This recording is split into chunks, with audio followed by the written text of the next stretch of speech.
시편 8편 3절에서 9절 말씀이며 구약 808페이지입니다.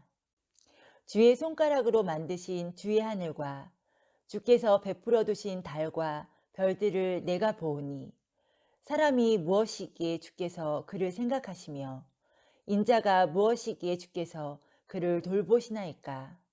그를 하나님보다 조금 못하게 하시고 영화와 종기로 간을 씌우셨나이다. 주의 손으로 만드신 것을 다스리게 하시고 만물을 그의 발 아래 두셨으니 곧 모든 소와 양과 들짐승이며 공중의 새와 바다의 물고기와 바닷길에 다니는 것이니이다. 여호와 우리 주여, 주의 이름이 온 땅에 어찌 그리 아름다운지요. 아멘. 하나님이 얼마나 크고 위대하신 분인지를 알려면은 그가 하신 일을 보면은 알 수 있지 않겠습니까? 이것이 지구입니다. 우리가 살고 있는 곳입니다. 여기가 태양계 안에서 당신이 살고 있는 곳입니다. 여기 작은 점에 해당하는 것이 지구의 크기입니다. 태양의 크기와 비교해 볼 때 여기 작은 점이 지구입니다. 충격적이시죠? 그런데 우주에는 우리의 태양보다 훨씬 더 큰 별들이 있습니다. 알크투루스, 알파 스콜피에이, VY 케니스 마조리스. 우리의 태양은 겨우 보일 정도의 크기입니다. 하지만 더 크게 생각해보기로 합니다. 허블 만원경이 찍은 사진입니다. 이 사진에는 수천 개의 은하가 있습니다. 각각의 은하는 수십억 개의 별들을 소유하고 있습니다. 각각의 별은 행성들이 있고 각자의 행성들이 각각 궤도를 돌고 있습니다. 그리고 이 모든 것은 이 작은 한 조각 하늘에서 관찰되었습니다.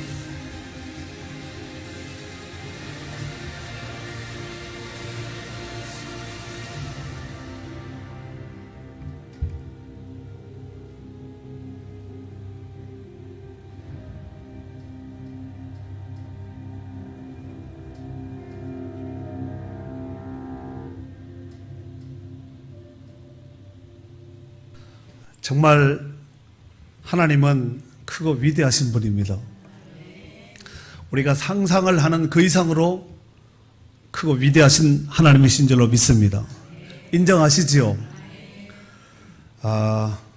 사람의 머리로 우주를 계산한다. 이것은 사실 불가능합니다. 그런데 우리 하나님은 지구뿐만 아니라 온 우주, 온 세계를, 영적인 세계, 보이는 세계와 보이지 않는 세계 모든 것들을 아주 하나님의 섬세한 손길로 주관해 가고 계시는 줄로 믿습니다. 그러한 맥락에서 주일학교를 정상적으로 이수하신 분들이 얼마든지 찬양을 부를 수 있는 내 하나님은 아시지요? 내 하나님은 아시지요? 이거 주일학교 정상으로 졸업하신 분은 다 아는데 검정고시도 가능합니다. 그런데 교회 나온 지 얼마 안 되신 분들은 이 찬양 잘 모를 텐데 옛날 찬양이지만 같이 한번 찬양을 한번 하도록 하겠습니다. 내 하나님은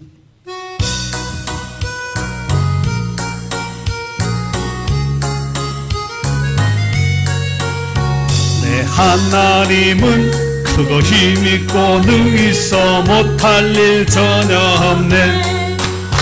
내 하나님은 크고 힘있고 능 있어 못할 일 전혀 없네. 저 산들도 그의 뜻, 돌짝도 그의 별들도 그의 솜씨. 내 하나님은 크고 힘있고 능 있어 못할 일 전혀 없네. And you and me. 할렐루야. 우리 하나님은 이런 하나님인데 혹여나 우리의 생각 속에 갇혀놓은 이런 하나님으로 착각하시면 큰일 납니다. 하나님은 전 세계 사람들이 생각하는 그 이상의 하나님이신 줄로 믿습니다. 사랑하는 성도 여러분, 이 세상에 존재하는 모든 피조 세계는 다 하나님이 창조하신 겁니다. 지금 우리가 보여주고 있는, 보고 있는 이 가현 세계뿐만 아니라 지금 영상을 통해서 본 것뿐만 아니라 이런 세계가 있는지도 몰랐잖아요. 과학이 발달되어서 이렇습니다, 이렇으니까 하니까 그런가 보다 하는 것이지, 옛날 고대 시대 때는 뭐 이런 걸 상상이나 했겠습니까? 그저 눈에 보이는 세계, 아니면 자기가 생각하고 있는 그 근방의 어떤 세계만 생각하는 것이지, 지구 밖에 우주에 이런 세계가 있다는 것을 상상이나 했겠냐 이거죠. 아무튼 이 세상에 존재하는 모든 피조물들은 다 지으신 목적이 있습니다. 그것은 바로 하나님의 영광을 위하여 하나님께서 친히 창조하신 창조물인 줄로 믿습니다. 그리고 중요한 것은 하나님께서 자신을 닮게 하여서 만든 인간, 즉 아담과 하와를 창조하신 이후에 그들에게 복을 주시면서 창세기 1장 28절에 보면은 이와 같이 말씀하셨습니다. 생육하고 번성하여 땅에 충만하라, 땅을 정복하라. 바다의 물고기와 하늘의 새와 땅에 움직이는 모든 생물을 다스리라 그랬습니다. 누구에게? 아담과 하에게. 어떻게 본다면은 온 인류의 대표는 아담이니까 아담에게 말씀하신 것이지요. 인간은 하나님이 창조해 놓으신 모든 것들의 관리자입니다. 그러므로 귀한 사명을 맡은 자로서 먹든지 마시든지 무엇을 하든지 다 하나님의 영광을 위해서 쓰임받는 저와 여러분이 될 수 있기를 바랍니다. 자, 오늘 본 시는 다윗이 지은 시인데, 본 시는 다윗이 왕 된 다음에, 왕이 된 이후에 지은 시가 아니라 다윗이 목동 시절에 아버지 집에서 양을 치면서 자연과 함께 들녘에 거닐 때 하나님께서 창조해 놓으신 대자연의 신비로운 모습을 보면서 이와 같이 시를 지었다고 볼 수 있겠습니다. 다윗은 하늘을 자유롭게 날아다니는 각종 새를 바라보면서 하나님을 찬양했습니다. 그리고 다윗은 들녘에 거니는 또 풀을 뜯고 있는 물을 마시고 있는 양과 염소와 각종 들짐승을 바라보면서 하나님을 찬양했습니다. 또한 물속에 거니는 물고기를 비롯한 모든 생명체를 바라보면서 물속에도 생명체가 있고 땅 속에도 생명체가 있는 그 생명체를 바라보면서 그들에게 생명 주신 하나님을 찬양한 줄로 믿습니다. 전에는 이러한 것들이 늘상 평범한 것들이 있음으로 인해서 늘상 보던 것이라 해서 아마 그냥 원래 저절로 있는가 보다 이렇게 생각을 했는데, 하나님께서 그에게 은혜를 입히시고 은혜의 눈, 또 하나님께서 밝혀주시는 성령의 눈, 또 영안이 열리고 나니까 하나님이 지으신 모든 세계가 너무너무 아름답고 광활하고 장대하고 정말 신묘막측한 이런 세계를 다윗이 보면서 오늘 본 시를 지었다는 것입니다. 오늘 본문 시는 9절로 기록되어 있는 짧은 시인데, 그 가운데서 1절과 9절, 그러니까 1절이 첫 절이고 9절이 마지막 절이지요. 똑같은 구절로 되어 있습니다. 이를 가르쳐서 이제 학생들 이제 학교 다닐 때 수미쌍관법이라고 배우셨지요. 1절 한번 읽어보세요. 시작. 여호와 우리 주여, 주의 이름이 온 땅에 어찌 그리 아름다운지요. 아멘. 거기까지 9절 시작. 여호와 우리 주여, 주의 이름이 온 땅에 어찌 그리 아름다운지요. 토시 하나 틀리지 않고 똑같이요. 이걸 가지고 이제 수미쌍관법이라고 하는데, 다윗이 내가 이렇게 지어야 되겠다. 물론 뭐 그런 계획 속에서 시를 지었겠죠. 그런데 첫 절에 하나님을 찬양하면서 그 내용을 쭉 가운데 얘기하고 마지막에 이 하나님을 역시 또 반복하면서 찬양을 했다는 것입니다. 사랑하는 성도 여러분, 아마 가끔씩 이런 생각을 할 때가 있을 줄로 생각이 됩니다. 조금 전에 영상을 통하여 보셨겠지만 우리가 살고 있는 지구뿐만 아니라 우주가 끝도 없고 크고 광활하여서 마치 얽힌 실타래처럼 복잡하게 이렇게 얽혀 있는 것 가운데 이 모든 것들이 다 질서정연하게 하나님의 질서 가운데 모든 것이 자기 포인트, 자기 위치를 지키면서 자기 사명을 감당하고 있다는 것입니다. 문제는 하나님께서 이 지구 안에 거하는 70억 이상 되는 이렇게 많은 사람들 뿐만 아니라 동식물 각종 생명체들이 얼마나 많습니까? 그리고 산의 나무서부터 땅 속에 이런 어떤 벌레서부터 물 속의 미생물까지 얼마나 다양한 생명체가 이와 같이 많이 살고 있는데, 이 하나님께서 어떻게 그 복잡한 마치 지구가 봤을 때 아까 행성 가운데 제일 큰 것이 VR 뭐라 그랬죠? 그것도 우주에 보면은 점 하나도 잘 보지도 않습니다. 그것이 그렇게 안 보일 정도면 지구는 말할 것도 없고, 저와 여러분은 어떻겠습니까? 바늘 끝도 안 됩니다. 바늘 끝 콕질나는 것도 안 될 정도로 그렇게 작은 것들. 지구도 바늘 끝도 안 됩니다. 그렇게 전체를 본다면 그 정도밖에 안 되는 이렇게 복잡하고 많은 생명체와 온 우주의 별들과 이 성과 행성들이 많은데, 문제는 어떻게 그 하나님께서 나를 아시고 나를 기억하시고 나를 생각하실까? 어떻게 나를 아실까? 여러분 신기하지 않아요? 여러분 자녀에 여러분 낳았으니까 알지만, 여러분 역사 이래로 아담 이래로 지금까지 얼마나 많은 사람들이 오기도 하고 가기도 하면서 지금도 살아있고 앞으로 태어날 사람이 얼마나 많습니까? 이 모든 생명의 중환자는 살아계신 하나님이신 줄 믿습니다. 그런데 그 하나님이 나를 어떻게 아시겠냐 이거예요. 신기하지 않아요? 안 신기해요? 저는 가만히 있는 여러분 보니까 신기하네. 네.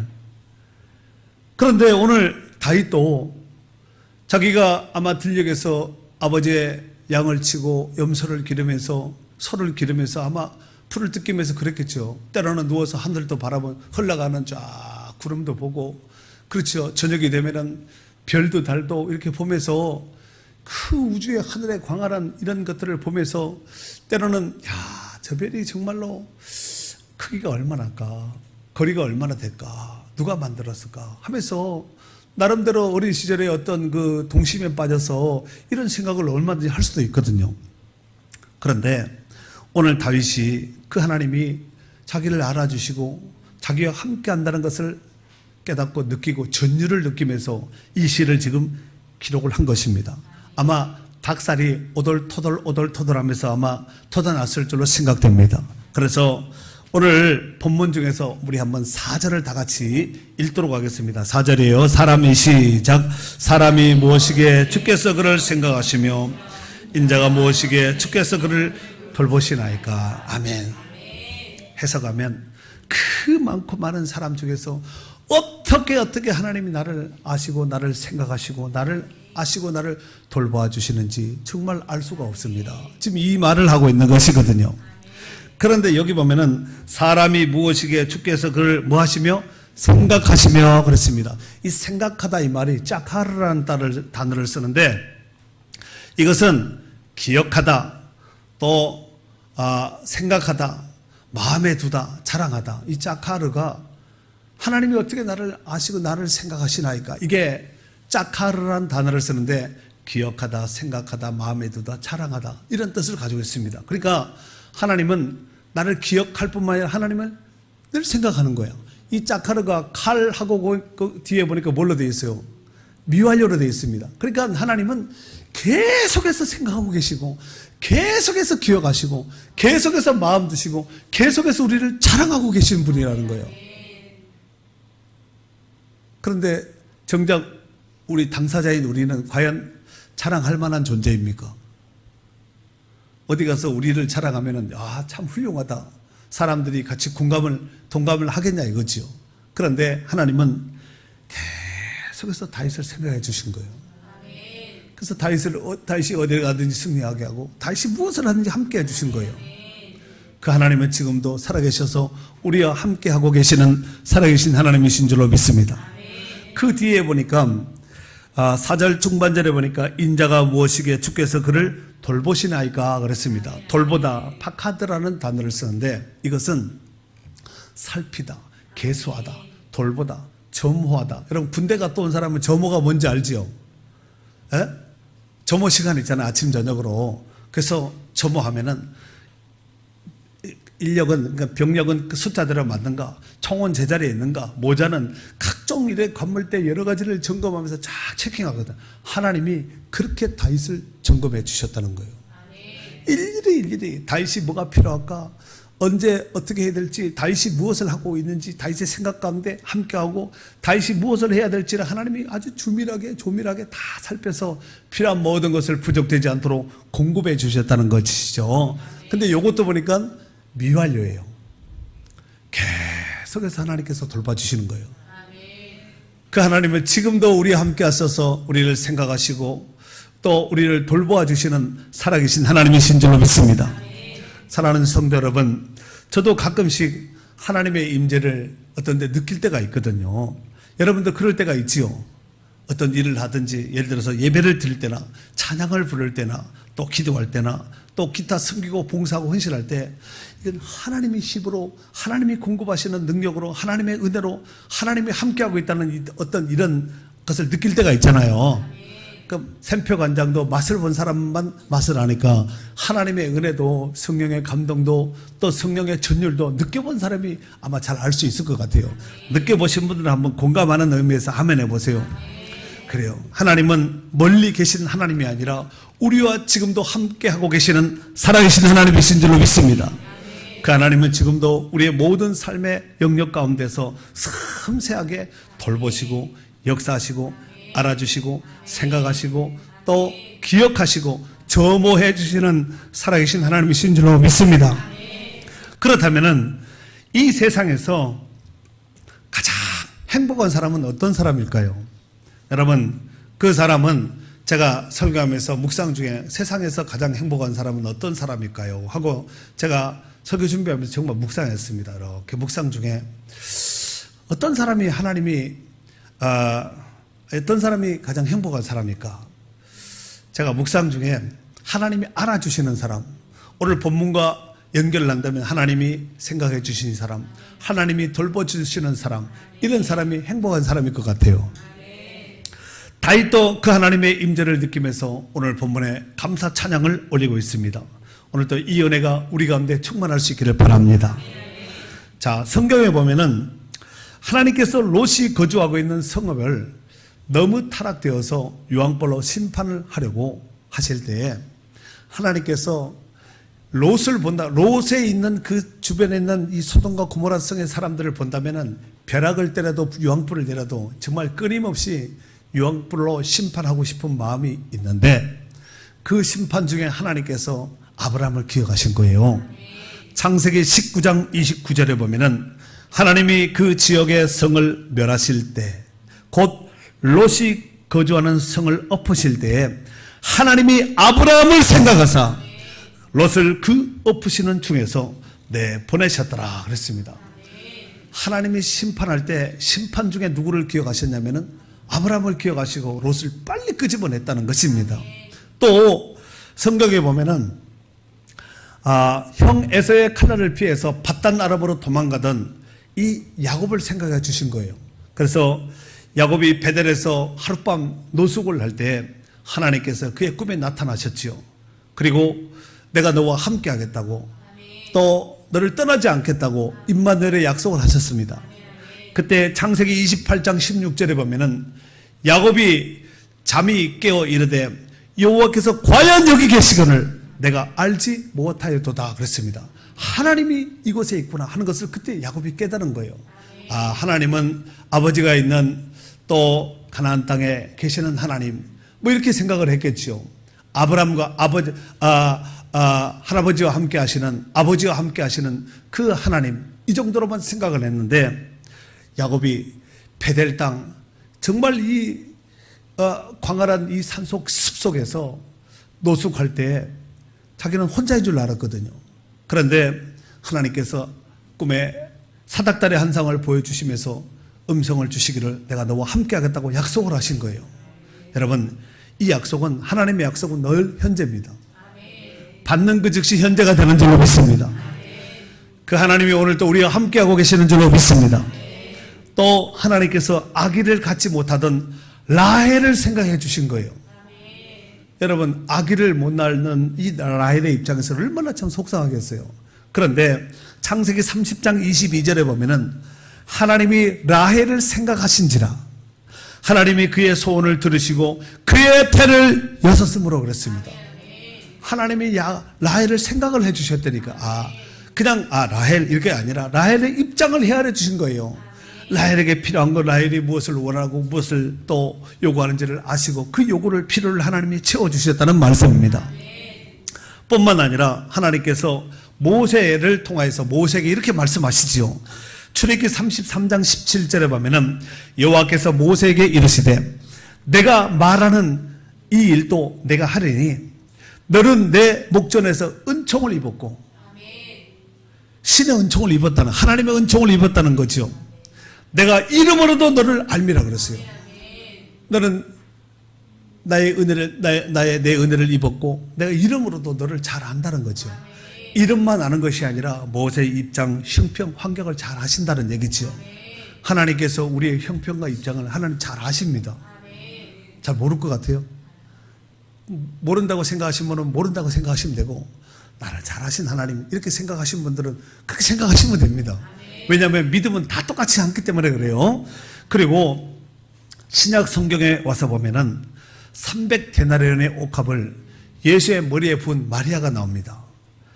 예수님께서 이 마리아를 기억하시고 뭐라고 말씀하셨냐면은 마태복음 26장 13절에 보면은 내가 진실로 너희에게 이르노니 온 천하에 어디서든지 이 복음이 전파되는 곳에서는 이 여자가 행한 일도 말하여 그를 기억하리라 그랬습니다. 기억한다는 거예요. 지금도 제가 기억하고 이렇게 선포한 것이 아니겠습니까? 정말 복된 여인이지요. 예수님 올 때까지 전 세계 교회 가운데서 이 마리아, 저는 오늘 이 단에서 마리아에게 했지만 이 단 말고 다른 어떤 곳에서 예배하는 곳에서도 마리아 얘기를 하는 사람이 있을 수도 있어요. 하는 목사님이 있을 수도 있습니다. 그렇지 않겠습니까? 한 번 헌신에 정말 영원한 하늘의 별과 같이 빛나는 이런 이름으로 기억되는 이 마리아. 그리고 또 신약 성경에 보면은 로마의 군대 백부장이었던 고넬료라는 사람이 나옵니다. 이 사람이 하나님이 기억하신 사람이라는 것입니다. 사도행전 10장 31절에 보면은 말하되 고넬료야 하나님이 내 기도를 드시고 내 기도를 기억하셨다는 거죠. 하나님이 고넬료의 기도 구제를 다 기억하고 계신다는 거죠. 사람은 잊는다 할지라도 하나님이 어떻게 잊을 수가 있겠습니까? 여러분, 정말 하나님이 생각해 주시는 사람은 행복한 사람입니다. 하나님이 돌보아 주는 사람은 진정한 행복자입니다. 그리고 하나님이 함께 해주시는 사람은 가장 행복한 사람인 줄로 믿습니다. 시편 144편 15절에 보면은 이런 백성은 복이 있나니 여호와를 자기의 하나님으로 삼는 백성은 복이 있도다 그랬습니다. 이 은혜가 오늘 저와 여러분 가운데도 충만하시기를 바랍니다. 사랑하는 성도 여러분, 하나님 없이 천년만년을 산다 할지라도 그의 인생은 천년만년 헛된 인생을 산 것과 다를 바가 없습니다. 성경은 단순하게 우리를 이 땅에 보내신 목적이 육신적으로 잘 먹고 잘 살라고 하나님께서 우리를 이 땅에 보내주신 것이 아니라고 말씀하고 있습니다. 그렇다면 하나님께서 우리를 이 땅에 보내주신 이유가 무엇일까요? 이것을 예수님께 한번 키를 맞춰서 살펴보면 쉽게 답을 얻을 수가 있으리라 생각됩니다. 이를테면 예수님도 이 땅에 오신 목적이 오직 아버지의 뜻을 이루기 위해서 오셨습니다. 우리를 이 땅에 보내주신 이유도 하나님께서 아버지의 뜻 이루라고 그 사명 감당하라고 우리를 이 땅에 보내주신 줄로 믿습니다. 이 땅에 태어난 사람들은 아버지의 사명, 아버지의 뜻이 없는 사람이 한 사람도 없습니다. 이 뜻을 어느 한 순간만 맞출 것이 아니라 죽을 때까지 끊임없이 부르시는 그날까지 맞추며 살아나가야 될 줄로 믿습니다. 전도서 12장 13절 말씀에 보면은 일의 결국을 다 들었으니 하나님을 경외하고 그의 명령들을 지킬지어다. 이것이 모든 사람의 본분이라 그랬습니다. 하나님을 경외하고 그 하나님 말씀하신 그 말씀을 지키라는 것이지요. 그래서 그 사명을 발견한 자는 하나님이 생각해 주시는 사람이요, 하나님이 돌보아 주시는 복을 받아 누리고 있는 성도인 줄로 믿습니다. 하지만 그 사명을 발견하지 못하고 그냥 육의 것, 세상 것, 눈에 보이는 것만 연연하고 급급하다 보면은 천년의 갑절을 살며 온갖 부여를 누렸다 할지라도 그의 인생은 성경에선 어리석은 표상으로 이와 같이 치부하고 있다는 것입니다. 전도서 1장 2절에 보면은 전도자가 이르되 헛되고 헛되며 헛되고 헛되니 모든 것이 헛되도다 그랬습니다. 여러분, 수고한 뒤에 모든 수고가 물거품으로 돌아갔다. 이것처럼 허무한 것이 어디 있겠습니까? 여러분, 한평생의 인생이 결코 짧은 시간이 아닙니다. 여러분, 하루도 어떤 맥락에서 본다면 짧은 시간이 아니고, 한 달도 어떤 맥락에서 보면 짧은 시간이 아니고, 1년도 우리의 평생의 삶도 결코 짧은 시간이 아니라는 것입니다. 잘 생각해서 그 안에서 하나님의 뜻을 발견하고 하나님께서 나를 위해 이 땅에 보내셨고 나를 통하여서 하나님께서 어떤 일, 무슨 일을 하시기를 원하시는가, 이거 분명한 정체성을 알고 또 그 뜻대로 행하면서 산다면은 그 인생은 하루를 산다 할지라도 1년을 산다 할지라도 몇 달을 산다 할지라도 절대 가치를 부여잡고 사는 인생이기 때문에 후회하지 않는 삶을 누리게 될 줄로 믿습니다. 말씀의 결론을 내리도록 하겠습니다. 하나님이 생각하실 때에 하나님이 알아주시고 하나님이 인정하시는 그러한 은혜 입은 자의 삶이 가장 행복한 인생인 줄로 믿습니다. 그리고 날마다 그 은혜에 감사하며 찬양하며 오늘도 다윗처럼 정말 하나님 앞에 하나님께서 주신 모든 것이 너무 아름답습니다. 너무 좋습니다. 감사합니다. 누릴 수 있는 복, 또 이 모든 것을 증거할 수 있고 찬양하며 감사로 영광 돌릴 수 있는 은혜 축복을 주신 하나님 감사합니다. 여러분, 주신 바를 감사하고 주신 바를 알고 그것이 은혜고 감사로 찬양으로 영광 돌린다면 이 사람은 은혜를 입은 자고 은혜를 아는 사람입니다. 하지만 정말 우리가 예수 그리스도를 통하여서 억만 죄악된 문제들을 해결받고 또 구원의 영생의 반열에 서서 하나님을 아버지라 부르고 예수 그리스도로 말미암아서 하늘 유업 기업을 이어받을 이렇게 어마어마한 영광스러운 은혜를 덧입혀 줬는데 그것이 뭐 대단하냐? 차라리 세상에서 돈 많이 벌고 세상 것 많이 갖고 오래 살고 부유하게 살고 고생 안 하게 살고 이렇게 사는 것이 오히려 낫지 않겠나? 땅에서는 그럴 수 있을 줄 몰라도 영원한 하나님 나라에 가면은 그거는요 아무것도 아닙니다. 불할 필요도 없습니다. 아이고 목사님이 안 누려봤으니까 그렇지 누려보시면 목사님도 흔들릴 거예요. 혹 그렇게 또 생각하시는 분이 있을지 몰라도 제가 목사된 입장에서 정말 무엇이 부러워서 목사가 됐겠습니까? 돈 벌려면 세상에 가서 기업을 하고 사업을 하고 일을 하는 것이 오히려 어쩌면은 세상 물질적인 것을 취하는 것이 더 빠른 방법이 될 수 있지 않겠습니까? 하지만 돈보다도 세상에는 돈보다 더 귀하고 그렇죠. 눈에 보이는 가현적인 이런 세계보다 더 귀한 영적인 세계, 영원히 썩지 않는 하나님 나라의 영원한 세계가 있다는 것을 알고 여러분 그 나라가 있는데 바라만 보고 우리가 들어가지 못하고 누리지 못한다면 이것 또한 비극이 아니겠습니까? 바라만 보고 있다면은 지옥 간 부자처럼 어리석은 그 부자처럼 정말 바라만 보고 있다면은 얼마나 가슴이 아파요. 차라리 안 보는 것이 낫지 않겠습니까? 그렇잖아요? 그러므로 우리에게 세상 사람들이 보지 못하는 영안을 밝혀서 오늘 다윗이 하나님을 찬양했듯이 하나님 나라를 바라보면서 하나님 앞에 영광 돌리고 하나님 기뻐한 일을 행하면서 살아간다면 이 인생은 절대 후회하지 않는 인생을 살아가게 될 줄로 믿습니다. 왜냐하면 그는 땅의 보편적인 가치를 잡은 것이 아니라 땅의 것과 비교할 수 없는 하나님 나라의 절대 가치를 부여잡은 영광스러운 하나님의 자녀여 축복된 성도인 줄로 믿습니다. 이 은혜를 알고 날마다 감사하며 찬양하며 영광 돌릴 수 있는 축복된 성도들이 될 수 있기를 주의 이름으로 축원합니다.